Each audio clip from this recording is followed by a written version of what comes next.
Hello student of 8th class. ਅੱਜ ਅਸੀਂ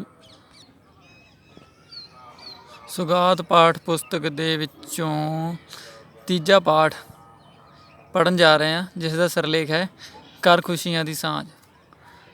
ਇਸ ਪਾਠ ਦਾ ਵਿਸ਼ਾ ਇਹ ਹੈ ਕਿ ਕਿਵੇਂ ਅਸੀਂ ਦੂਸਰਿਆਂ ਦੀ ਮਦਦ ਕਰਕੇ ਖੁਸ਼ੀਆਂ ਵੰਡ ਸਕਦੇ ਹਾਂ, ਜਿਸ ਨਾਲ ਸਾਡੀ ਜ਼ਿੰਦਗੀ ਦੇ ਵਿੱਚ ਵੀ ਖੁਸ਼ੀਆਂ ਦੀ ਭਰਮਾਰ ਰਹਿੰਦੀ ਹੈ ਅਤੇ ਅਸੀਂ ਇੱਕ ਬਹੁਤ ਹੀ ਖੁਸ਼ੀ ਭਰਪੂਰ ਜੀਵਨ ਜੀ ਸਕਦੇ ਹਾਂ। ਤਾਂ ਆਓ ਪੜ੍ਹਦੇ ਹਾਂ ਕਹਾਣੀ ਕਰ ਖੁਸ਼ੀਆਂ ਦੀ ਸਾਂਝ। ਤਾਂ ਇਹ ਕਹਾਣੀ ਹੈ ਇੱਕ ਸ਼ਰੂਤੀ ਨਾਮ ਦੀ ਕੁੜੀ ਦੀ। ਸ਼ਰੂਤੀ ਨਾਮ ਦੀ ਲੜਕੀ ਜਿਸ ਨੂੰ ਟੌਫੀਆਂ ਚੋਕਲੇਟਸ ਖਾਣ ਦਾ ਬਹੁਤ ਜ਼ਿਆਦਾ ਸ਼ੌਕ ਹੈ। ਅੱਜ ਉਸ ਦੀ ਲੜਾਈ ਉਸ ਦੀ ਸਹੇਲੀ ਪ੍ਰੀਤੀ ਨਾਲ ਹੋ ਗਈ। ਪ੍ਰੀਤੀ ਉਸ ਦੀ ਪੱਕੀ ਸਹੇਲੀ ਹੈ ਅਤੇ ਉਸ ਨੂੰ ਗੁੱਸਾ ਵੀ ਹੈ ਕਿ ਉਹ ਉਸ ਦੀ ਛੋਟੀ ਜਿਹੀ ਗੱਲ ਸਹਾਰ ਨਹੀਂ ਸਕੀ। ਇਸ ਕਰਕੇ ਉਹ ਬਹੁਤ ਗੁੱਸੇ ਵਿੱਚ ਹੈ। ਤਾਂ ਸੋਚਦੀ ਉਹ ਉੱਠ ਕੇ ਸ਼ੰਭੂ ਚਾਚੇ ਦੀ ਦੁਕਾਨ 'ਤੇ ਚਲੀ ਗਈ। ਸ਼ੰਭੂ ਚਾਚੇ ਦੀ ਕਰਿਆਨੇ ਦੀ ਦੁਕਾਨ ਹੈ, ਜਿਸ ਦੇ ਕੋਲ ਟੌਫੀਆਂ ਅਤੇ ਚਾਕਲੇਟਸ ਵੀ ਪਈਆਂ ਹੁੰਦੀਆਂ ਹਨ। ਹੁਣ ਉਹ ਜਦੋਂ ਸ਼ੰਭੂ ਚਾਚੇ ਦੀ ਦੁਕਾਨ 'ਤੇ ਜਾਂਦੀ ਹੈ ਤਾਂ ਸ਼ੰਭੂ ਚਾਚਾ ਦੇਖਦਾ ਹੈ ਕਿ ਸ਼ਰੂਤੀ ਅੱਜ ਬਹੁਤ ਗੁੱਸੇ 'ਚ। ਉਹ ਪੁੱਛਦਾ ਹੈ ਕਿ ਅੱਜ ਫੇਰ ਬੰਟੀ ਨਾਲ ਲੜਾਈ ਹੋ ਗਈ। ਤਾਂ ਸ਼ਰੂਤੀ ਕਹਿੰਦੀ ਕਿ ਨਹੀਂ, ਅੱਜ ਮੇਰੀ ਦੋਸਤ ਪ੍ਰੀਤੀ ਨਾਲ ਮੇਰੀ ਲੜਾਈ ਹੋ ਗਈ ਹੈ। ਉਹ ਮੇਰੀ ਨਿੱਕੀ ਜਿਹੀ ਗੱਲ ਵੀ ਸਹਾਰ ਨਹੀਂ ਸਕੀ, ਇਸ ਲਈ ਅੱਜ ਤੋਂ ਉਹ ਮੇਰੀ ਸਹੇਲੀ ਨਹੀਂ।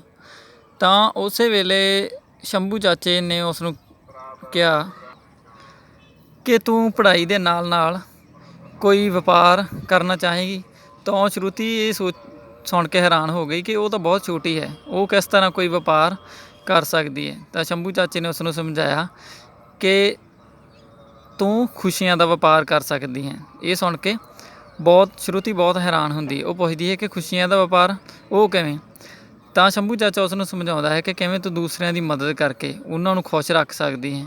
ਸਾਰਾ ਦਿਨ ਦੂਸਰਿਆਂ ਦਾ ਕੰਮ ਵਿੱਚ ਹੱਥ ਵਟਾ ਕੇ ਉਹਨਾਂ ਦੀ ਮਦਦ ਕਰਕੇ ਤੂੰ ਦੂਸਰਿਆਂ ਨੂੰ ਖੁਸ਼ੀਆਂ ਵੰਡ ਸਕਦੀ ਹੈ। ਇਸ ਦੇ ਨਾਲ ਤੂੰ ਵੀ ਹਮੇਸ਼ਾ ਖੁਸ਼ ਰਹੇਗੀ, ਕਿਉਂਕਿ ਜਿਸ ਦੇ ਕੋਲ ਜੋ ਚੀਜ਼ ਹੁੰਦੀ ਹੈ ਉਹ ਦੂਸਰਿਆਂ ਨੂੰ ਉਹ ਦੇ ਸਕਦਾ ਹੈ ਅਤੇ ਉਸਦੇ ਕੋਲ ਵੀ ਕਦੇ ਕਮੀ ਨਹੀਂ ਹੁੰਦੀ। ਜਿਵੇਂ ਕਿ ਮੈਂ ਚੋਕਲੇਟ ਟੌਫੀਆਂ ਵਗੈਰਾ ਰੱਖਦਾ ਹਾਂ ਅਤੇ ਮੈਨੂੰ ਕਿਸੇ ਤੋਂ ਮੰਗਣ ਦੀ ਲੋੜ ਨਹੀਂ, ਮੈਂ ਜਦੋਂ ਚਾਹਾਂ ਇਹ ਮੇਰੇ ਕੋਲ ਹੀ ਹਨ। ਤਾਂ ਸ਼ਰੂਤੀ ਨੂੰ ਗੱਲ ਸਮਝ ਆ ਗਈ। ਹੁਣ ਤਾਂ ਉਸੇ ਵੇਲੇ ਇੱਕ ਮਜ਼ਦੂਰ ਜੋ ਇੱਕ ਚਿੱਠੀ ਐਡਰੈਸ ਲੈ ਕੇ ਆਇਆ, ਉਹ ਪੁੱਛ ਰਿਹਾ ਸੀ ਕਿ ਇਹ ਪਤਾ ਕਿੱਥੋਂ ਦਾ ਹੈ। ਤਾਂ ਸ਼ਰੂਤੀ ਨੇ ਪਤਾ ਪੜ੍ਹ ਕੇ ਦੱਸਿਆ ਕਿ ਇਹ ਇੱਥੇ ਨੇੜੇ ਹੀ ਹੈ, ਮੈਂ ਵੀ ਉੱਧਰ ਹੀ ਜਾ ਰਹੀ ਹਾਂ। ਤਾਂ ਉਹ ਉਸ ਦੀ ਮਦਦ ਕਰਨ ਦੇ ਲਈ ਉਸ ਨੂੰ ਨਾਲ ਲੈ ਕੇ ਚੱਲ ਪਈ। ਸ਼ਰੂਤੀ ਉਸ ਨੂੰ ਰਸਤੇ ਵਿੱਚ ਦੇਖਿਆ ਕਿ ਉਸ ਨੂੰ ਮਜ਼ਦੂਰ ਨੂੰ ਬਹੁਤ ਪਿਆਸ ਲੱਗੀ ਹੋਈ ਸੀ ਅਤੇ ਉਹਦਾ ਪਸੀਨਾ ਵੀ ਆ ਰਿਹਾ ਸੀ। ਤਾਂ ਉਸਨੇ ਉਹਦੀ ਪਾਣੀ ਵਾਲੀ ਬੋਟਲ ਅਤੇ ਚਾਕਲੇਟ ਉਸ ਨੂੰ ਦਿੱਤੀ। ਇਸ 'ਤੇ ਉਹ ਮਜ਼ਦੂਰ ਬਹੁਤ ਜ਼ਿਆਦਾ ਖੁਸ਼ ਹੋਇਆ। ਇਸ ਨਾਲ ਸ਼ਰੂਤੀ ਨੂੰ ਵੀ ਉਸ ਦੀ ਮਦਦ ਕਰਕੇ ਬਹੁਤ ਖੁਸ਼ੀ ਹੋਈ। ਫਿਰ ਜਦੋਂ ਘਰ ਆ ਗਈ ਤਾਂ ਉਹਨਾਂ ਦੀ ਘਰ 'ਚ ਨੌਕਰਾਣੀ ਮੰਜੂ ਬੇਨ, ਜੋ ਉਹਨਾਂ ਦੇ ਘਰ ਪੋਚਾ ਲਾ ਰਹੀ ਸੀ, ਤਾਂ ਉਸਨੇ ਪੁੱਛਿਆ ਕਿ ਸ਼ਰੂਤੀ ਅੱਜ ਅਖਬਾਰ ਦੇ ਵਿੱਚ ਕੀ ਖਬਰ ਛਪੀ ਹੈ। ਸ਼ਰੂਤੀ ਉਸ ਵੇਲੇ ਅਖਬਾਰ ਪੜ੍ਹ ਰਹੀ ਸੀ ਤਾਂ ਉਹ ਕਹਿੰਦੀ ਕਿ ਕੋਈ ਨਵਾਂ ਨਹੀਂ। ਤਾਂ ਇਹ ਸੁਣ ਕੇ ਮੰਜੂ ਥੋੜ੍ਹਾ ਨਿਰਾਸ਼ ਹੋ ਗਈ। ਸ਼ਰੂਤੀ ਨੂੰ ਪਤਾ ਚੱਲ ਗਿਆ ਕਿ ਉਹ ਨਿਰਾਸ਼ ਇਸ ਕਰਕੇ ਹੈ ਕਿਉਂਕਿ ਉਸ ਨੂੰ ਪੜ੍ਹਨਾ ਲਿਖਣਾ ਨਹੀਂ ਆਉਂਦਾ। ਤਾਂ ਸ਼ਰੂਤੀ ਨੇ ਮੰਜੂ ਬੇਨ ਨਾਲ ਵਾਅਦਾ ਕੀਤਾ ਕਿ ਉਸ ਨੂੰ ਪੜ੍ਹਨਾ ਲਿਖਣਾ ਸਿਖਾਏਗੀ। ਇਸ ਤਰ੍ਹਾਂ ਉਹਨੇ ਹੌਲੀ ਹੌਲੀ ਉਸ ਨੂੰ ਪੜ੍ਹਨਾ ਲਿਖਣਾ ਸਿਖਾ ਦਿੱਤਾ ਅਤੇ ਮੰਜੂ ਵੀ ਆਪਦੀ ਮਿਹਨਤ ਅਤੇ ਲਗਨ ਨਾਲ ਜਲਦੀ ਹੀ ਪੜ੍ਹਨਾ ਲਿਖਣਾ ਸਿੱਖ ਗਈ। ਤਾਂ ਇੱਕ ਦਿਨ ਜਦੋਂ ਮੰਜੂ ਦੇ ਭਰਾ ਦੀ ਚਿੱਠੀ ਆਈ ਤਾਂ ਉਹ ਖੁਦ ਪੜ੍ਹ ਕੇ ਬਹੁਤ ਖੁਸ਼ ਹੋਈ। ਤਾਂ ਸ਼ਰੂਤੀ ਵੀ ਉਸ ਦੇ ਸਾਹਮਣੇ ਖੜ੍ਹੀ ਸੀ। ਤਾਂ ਉਸ ਸਮੇਂ ਉਸ ਦੀਆਂ ਅੱਖਾਂ ਦੇ ਵਿੱਚ ਪਾਣੀ ਆ ਗਿਆ ਮੰਜੂ ਬੇਨ ਦੇ, ਕਿਉਂਕਿ ਉਹ ਸ਼ਰੂਤੀ ਦਾ ਦੇਣ ਨਹੀਂ ਸੀ ਦੇ ਸਕਦੀ, ਕਿਉਂਕਿ ਉਸਨੇ ਉਸ ਨੂੰ ਪੜ੍ਹਨਾ ਲਿਖਣਾ ਸਿਖਾ ਦਿੱਤਾ ਸੀ।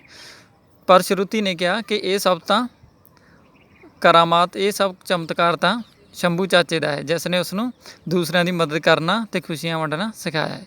ਤਾਂ ਇਸ ਪਾਠ ਵਿੱਚੋਂ ਸਾਨੂੰ ਇਹੀ ਸਿੱਖਿਆ ਮਿਲਦੀ ਹੈ ਕਿ ਜੇਕਰ ਅਸੀਂ ਹਰ ਸਮੇਂ ਦੂਸਰਿਆਂ ਦੀ ਮਦਦ ਦਾ ਵਿਚਾਰ ਆਪਦੇ ਮਨ ਵਿੱਚ ਰੱਖਾਂਗੇ, ਦੂਸਰਿਆਂ ਦੀ ਮਦਦ ਕਰਾਂਗੇ, ਤਾਂ ਸਾਡੇ ਆਲੇ ਦੁਆਲੇ ਰਹਿਣ ਵਾਲੇ ਲੋਕ ਵੀ ਖੁਸ਼ ਰਹਿਣਗੇ।